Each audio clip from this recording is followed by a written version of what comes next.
भारत में अगर डॉक्टर बनना है तो आपको सिर्फ एक मात्र एग्जाम क्लियर करनी है और वो है नीट।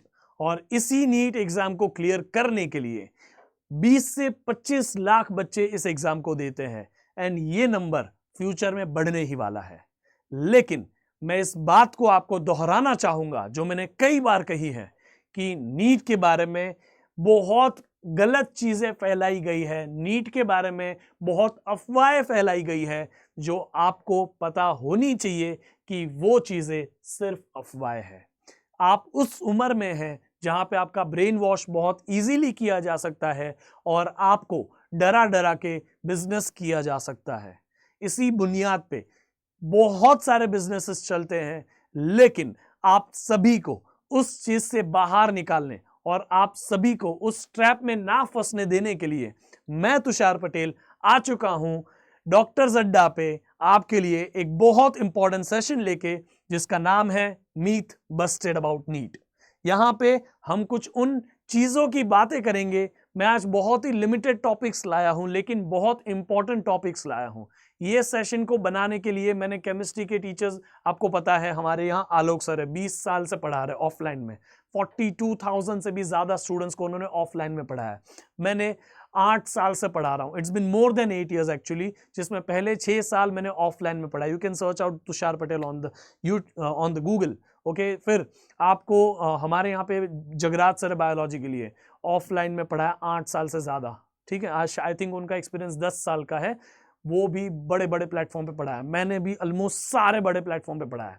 सो मैं अपना एक्सपीरियंस और इन टीचर्स का एक्सपीरियंस लेके आपके सामने कुछ ऐसे मिथ रखने वाला हूं जो एक्चुअली में मिथ ही है, जो रियलिटी है ही नहीं, लेकिन पता नहीं मेजॉरिटी ऑफ स्टूडेंट को क्यों लगता है ये रियलिटी है। ये बहुत फेमस चीज है जो मैं आपको बताने वाला हूं। ठीक है, आप ऑलमोस्ट आपके फ्रेंड से आप ये बातें सुन ही चुके होंगे। ठीक है, तो चलिए शुरू करते हैं myth busted about NEET. Let's get started. Here's the very first myth. सबसे पहला myth ये है कि नीट मुश्किल है। अगर नीट मुश्किल है तो इसको 25 लाख बच्चे एग्जाम देने के लिए क्यों आते? अगर नीट मुश्किल है तो कैसे हर साल 720 में से 720 वाले बच्चे निकलते? है ना? ये पॉसिबल हो रहा है क्योंकि नीट एक्चुअली में आसान है। नीट तो डिफिकल्ट है ये सबको लगता है, लेकिन उससे भी भयंकर डाउट ये होता है सब बच्चों के मन में कि फिजिक्स तो महा डिफिकल्ट है।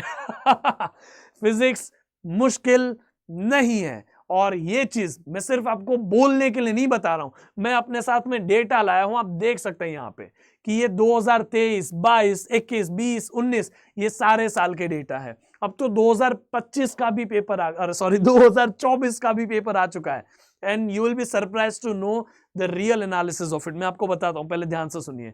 2019 से देखो कि सिर्फ 4% पेपर डिफिकल्ट रहता है, 2020 में सिर्फ 9% पेपर डिफिकल्ट था, 2021 में देखो सिर्फ 18% पेपर, 18% यानी थोड़ा सा ज्यादा हो गया डिफिकल्ट, लेकिन 2022 में सिर्फ 4% पेपर डिफिकल्ट था, 2023 में सिर्फ 6% पेपर डिफिकल्ट था। क्या इसे भी डिफिकल्ट होना कहते हैं? बाकी पूरा paper easy medium easy medium easy medium चीजों से ही तो बना है।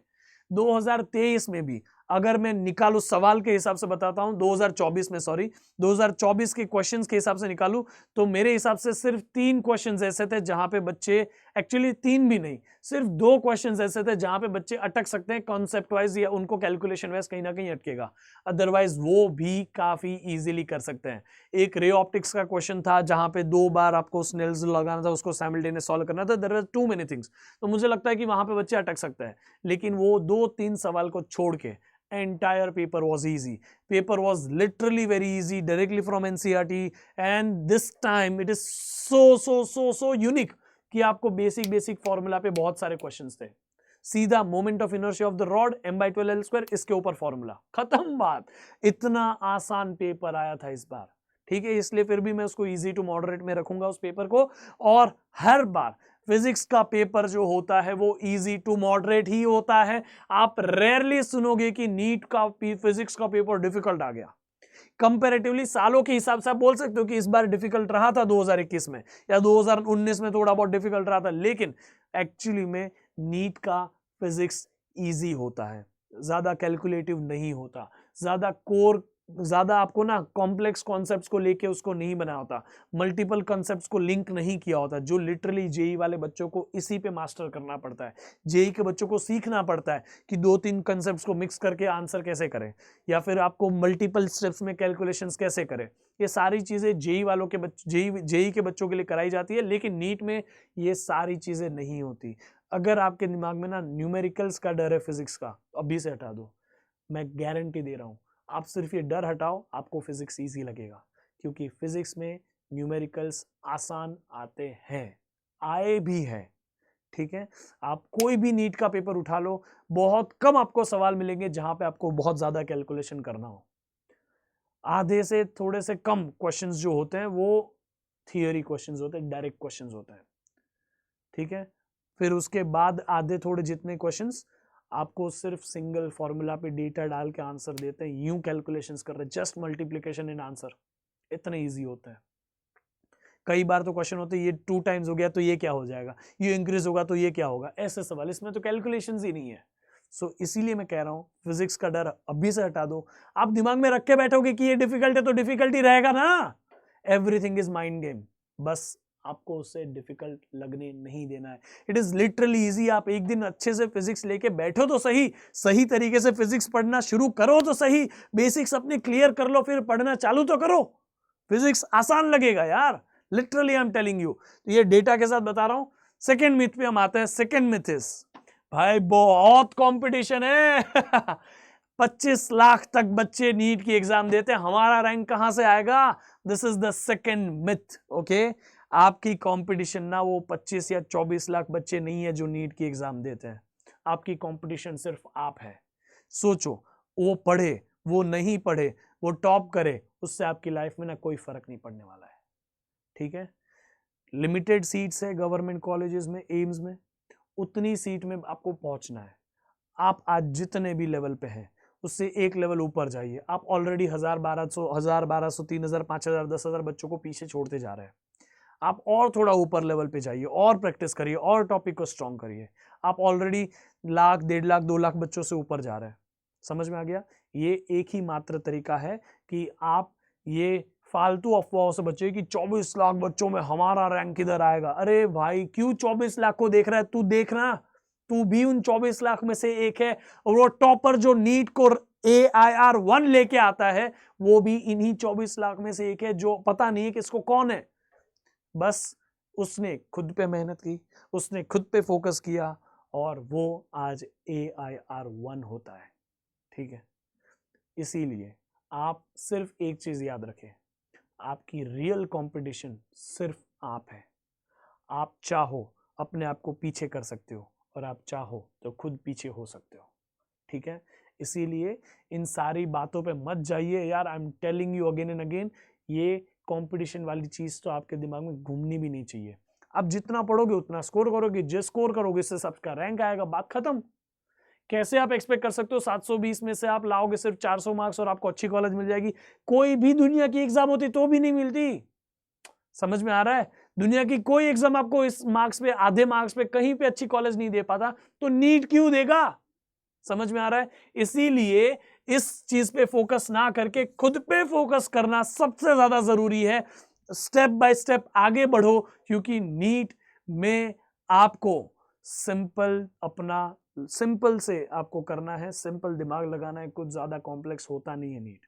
ठीक है, आप अगर सही तरीके से स्ट्रेटेजी बनाओ, आप अगर सही तरीके से कंसिस्टेंटली मेहनत करो, आपके लिए ये 24 लाख ना कोई कंपटीशन नहीं है। कंपटीशन सिर्फ आपकी इनमें से सिर्फ 1 लाख बच्चों के साथ होगी, क्योंकि वही होंगे जो अच्छा स्कोर करके लाए।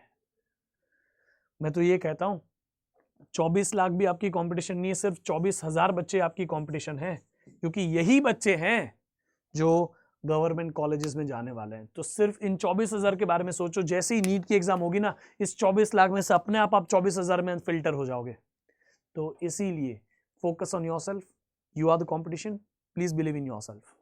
Okay, next myth is biology is vast, biology इतना बड़ा है, कैसे पढ़े, ये ह्यूमन एनाटॉमी, ये बॉटनी, ये जूलॉजी, इतना इतना चीजें हैं। प्लीज इन चीजों पे मत जाइए कि हमें सब सीखना है जो बायो में आता है। Bio is endless, we all live in the world which is made up of biology, है ना, हम भी एक बायोलॉजी के क्रिएचर हैं। तो आप कभी पूरी तरह से बायोलॉजी नहीं सीख पाओगे, इसीलिए आपको लिमिटेड चीजें सीखनी है, लिमिटेड चीजें समझनी है, बस उतना ही करना और रिलैक्स रहना है। इसीलिए गवर्नमेंट ने, नीट ने, सब लोगों ने, एनसीईआरटी ने, सब लोगों ने बुक निकाली एनसीईआरटी। उस एनसीईआरटी से ही सब आता है। Rare of the rarest case होता है कि एनसीईआरटी के बाहर कुछ पूछ लिया, और अगर एनसीईआरटी के बाहर कुछ पूछा भी जाता है तो वो आपका प्रॉब्लम नहीं है, क्योंकि नीट वाले जो है उसके ऊपर शायद आपको बोल दे कि ये बोनस है, ठीक है। तो इसीलिए प्लीज एनसीईआरटी के बाहर जाना अवॉइड करिए। पेडिग्री एनालिसिस, इन सारी चीजों में जितना घुसोगे उतना और अंदर डूब जाओगे, क्योंकि लिटरली मैं बता रहा हूं, जब भी आप किसी चीज को सीखने जाते हो ना तो वो एंडलेस तक होती है, उसका कोई अंत ही नहीं होता सीखने का। आप अगर घुसे तो और घुसोगे और घुसोगे और घुसोगे, इसीलिए सिर्फ लिमिटेड नॉलेज रखिए, क्योंकि आपको एक्स्ट्रा बर्डन लेना ही क्यों है। सच्ची बता रहा हूं, ये सारी जो चीजें हैं, पेडिग्री एनालिसिस और ये सब जो बहुत लेंदी और बहुत डिटेल होती जाती है, उसमें लिमिटेड चीजें पढ़िए, जो एनसीईआरटी में है सिर्फ उतना करिए। समझ में आ गया? ये चीजों को याद रखिएगा, क्योंकि बायोलॉजी वास्ट नहीं है, आपको सिर्फ और सिर्फ 2 बुक्स पढ़नी है, और वो है एनसीईआरटी की, ठीक है। बाकी पीवाईक्यूज लगा लो, क्वेश्चंस तो भरपूर मिलेंगे, लेकिन बायो में क्या अच्छी बात है पता है, सिर्फ एनसीईआरटी अच्छे से कर लोगे ना तो भी आप उन क्वेश्चंस में से मेजॉरिटी ऑफ क्वेश्चन आंसर करने लायक बन जाओगे, क्योंकि biology is all about theory, biology is all about your knowledge, biology is all about the concept जो आपको पता होंगे कि इस तरह से ह्यूमन हार्ट काम करता है, इस तरह से लीवर्स काम करते हैं, इस तरह से डाइजेशन सिस्टम काम करती है, इस तरह से ये इस चीज़ की एनाटॉमी होती है, इस तरह से ये फोटोसिंथेसिस होता है, इस तरह से रेस्पिरेशन होता है। It is all about the processes, it is all about the knowledge that you have. इसके अलावा क्या ही है ना। तो प्लीज़ आपको सिर्फ एनसीईआरटी पे ही फोकस करना है, नथिंग एल्स, बस इतने पे फोकस करिए, you will be good to go, you will be more than good to go, literally बता रहा हूं, कोई और बुक्स पे मत जाइए। Then another myth is organic और इनऑर्गेनिक की रिएक्शंस, रट्टा ही मारनी पड़ेगी ना, इतनी सारी रिएक्शंस है, पता कैसे चलेगा इस प्रोडक्ट को लोगे तो ये आंसर आएगा? नहीं यार, आपको रिएक्शंस रट्टा मारोगे तो याद करनी पड़ेगी कि इस रिएक्टेंट को इस रिएक्टेंट के साथ ऐड करोगे, या फिर इस सॉल्यूशन में ए सॉल्वेंट को डालोगे, जो भी है, मुझे इतना तो पता नहीं केमिस्ट्री में, we have legends for teaching you chemistry. But अभी के लिए बात यहां पे ये है बेटा कि अगर आप रट्टा मारने के लिए जाओगे ऑर्गेनिक इनऑर्गेनिक की रिएक्शंस, तो आपको ये रिएक्शंस 1000 से भी ज्यादा मिलेगी। लेकिन अगर आप समझने जाओगे इन रिएक्शंस को, तो मैं बता रहा हूं ये 1000 वाला नंबर 100 पे आके रुक जाएगा, और उतनी ही रिएक्शन से आपको सारे आंसर हो जाएंगे। जब मैं क्लास 12th में था, what I used to do, मैं जनरल रिएक्शन समझ लेता था, उसी हिसाब से बाकी सारी रिएक्शन होती है, हो के भी उसमें कुछ एक्सेप्शन हो जाता है, बाकी तो और कुछ निकलता नहीं है।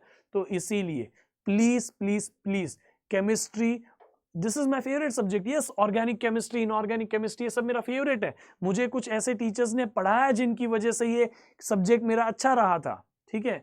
अभी मुझे याद नहीं है, मैं केमिस्ट्री टीचर, फिजिक्स टीचर नहीं होता तो केमिस्ट्री पढ़ाता मैं, ठीक है। बिकॉज टीचर ही आपकी डेस्टिनी बदल सकता है, टीचर ही आपको सब्जेक्ट में इंटरेस्ट ला सकता है, या टीचर ही आपका सब्जेक्ट से इंटरेस्ट निकाल सकता है।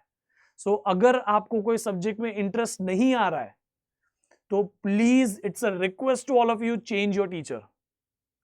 लिटरली ये सबसे बड़ी दवा है आपके सब्जेक्ट को और स्ट्रॉन्ग करने के लिए, या फिर आपके सब्जेक्ट को आगे बढ़ाने के लिए, अपनी वीकनेस को स्ट्रेंथ बनाने के लिए। मुझे केमिस्ट्री पढ़ाया था मनीष नागदेव सर ने, संजय सर ने, इन लोगों ने मुझे केमिस्ट्री पढ़ाया था, अतुल सर ने। अब ये सारे मेरे टीचर्स हैं जो मुंबई में मेरे को पढ़ा रहे थे। इन लोगों के पढ़ाने की वजह से ही आज मुझे केमिस्ट्री आती है थोड़ी बहुत। मुझे ऑर्गेनिक की इनऑर्गेनिक की रिएक्शंस रट्टा नहीं मारनी पड़ी थी, उल्टा मुझे वो चीजें अच्छे से रिकलेक्ट हो जाती थी, क्योंकि मैंने वो समझी थी और उन टीचरों ने समझा के हमें सिखाया था कि ये ऐसे ऐसे ऐसे होता है, ये इस एलिमेंट की या इस कंपाउंड की ऐसी प्रॉपर्टी है जिसकी वजह से वो ऐसा रिएक्ट करता है, ये हमारे ये सारे रिएक्टेंट ऐसे काम करते हैं, इस टाइप की रिएक्शंस होती है, ये सारी चीजें आप सीखोगे तो आपको रट्टा नहीं मारना पड़ेगा। And I know this is the best part of Alok sir, वो आपको ऑर्गेनिक इनऑर्गेनिक रट्टा मारने से बचा सकते हैं, ठीक है, क्योंकि वो जेन्युइनली बिलीव करते हैं कि उनको उनके सामने जो भी बच्चा है वो सिर्फ और सिर्फ समझ के जाए। इसीलिए मेरी रिक्वेस्ट है कि आप एक बार उनके क्लासेस देखिए। उन्होंने फिजिकल और इनऑर्गेनिक, आई थिंक इनऑर्गेनिक में मुझे याद भी नहीं है, देखो इसमें तो 3 सब्जेक्ट्स होते हैं, तो उसमें उन्होंने जितना भी पढ़ाया 40 दिनों के अंदर, उसी में से 18 के 18, 19 के 19 जो फिजिकल या इनऑर्गेनिक के क्वेश्चंस है वो आए। अब देख सकते हो हमारी चैनल पे सेशन भी पढ़ा है, जो पढ़ा है वहीं से आया, ठीक है। तो प्लीज अवॉइड करिए इस चीजों को, रट्टा मारना ये आपको याद नहीं करना है, आपको इन रिएक्शंस को समझ लेना है, because once you understand it goes into your long term memory.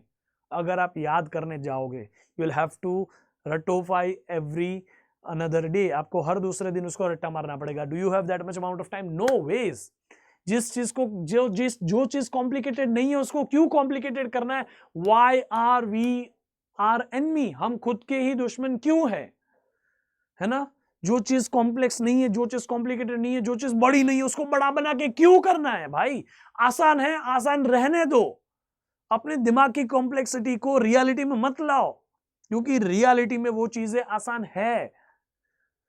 समझे कि नहीं?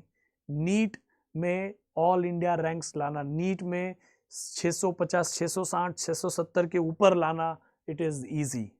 कठिन तो सिर्फ उतना है कि 710, 712, 715, 700, ये 720 ये लाना थोड़ा मुश्किल है बस। बाकी आपके लिए 650 के ऊपर का स्कोर लिटरली इजी है, अगर आप जेन्युइनली रोज कंसिस्टेंटली थोड़ा थोड़ा समय दें और इन चीजों को समझ के करें। कुछ भी चीज जो आप रट्टा मारोगे वो आपको काम नहीं आएगी। बाकी इसीलिए अगर आप अभी भी स्ट्रेस में है बेटा, तो मैं आप सभी को एक एडवाइस देना चाहूंगा, डोंट वरी, बी हैप्पी, ठीक है? आप खुश रहोगे, आप मोटिवेटेड रहोगे, ये चीज आपको बहुत हेल्प करेगी, ठीक है? और मैं एक और सेशन ला रहा हूं कि अगर आप ड्रॉप लेना चाहते हैं, अगर आपने ड्रॉप लेना चाहते हैं, मतलब अगर आपने 12th की जस्ट एग्जाम दी है, या फिर वो सिर्फ और सिर्फ ड्रॉपर्स के लिए नहीं है वो सेशन, बट सबके लिए है, मैं सजेस्ट करूंगा each and every student must watch that. अगर वो नीट की एग्जाम दे रहा है, उस सेशन का नाम है कि 3 हार्ड ट्रुथ्स अबाउट ड्रॉपर्स, ठीक है? अगर आप एग्जाम देना चाहते हैं तो वो 3 हार्ड ट्रुथ्स आपको पता होने चाहिए और आप उसको इंप्लीमेंट करते हुए होने चाहिए। वो सेशन जरूर देखें, आपको मदद जरूर मिलेगी, आई गारंटी। ओके, तो आई होप कि आपको ये सेशन अच्छा लगा। This is the way we do it. I hope आप सभी हमारे साथ पढ़ते रहेंगे, मचाते रहेंगे। तब तक के लिए पढ़ते रहिए, मचाते रहिए। Till then bye bye, see you and take care, love you all. बताइएगा ऐसा कौन सा मिथ है जो आपको पता है और मैंने आज कवर नहीं किया, ठीक है? चलिए bye bye, see you, take care.